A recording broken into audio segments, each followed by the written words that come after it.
ఆస్తిలో వాటా ఇవ్వాలని మామపై ట్రాఫిక్ కానిస్టేబుల్ దాడికి పాల్పడిన సంఘటన లంగర్ హౌస్లో చోటు చేసుకుంది.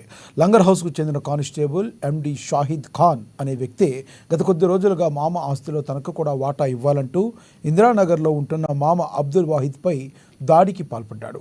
తనకి ఆస్తిలో వాటా ఇవ్వకపోతే మామ కుటుంబ సభ్యులందరి అంతు చూస్తానంటూ బెదిరింపులకు పాల్పడ్డాడు.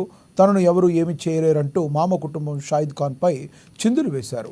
తమకు కానిస్టేబుల్ షాహిద్ నుంచి ప్రాణహాని ఉందంటూ బాధితుడు అబ్దుల్ మోహిద్ జూబ్లీహిల్స్ పోలీసులకు ఫిర్యాదు చేశాడు. నిందితుడిపై కేసు నమోదు చేసి శాఖాపరమైన చర్యలు తీసుకోవాలని కోరారు.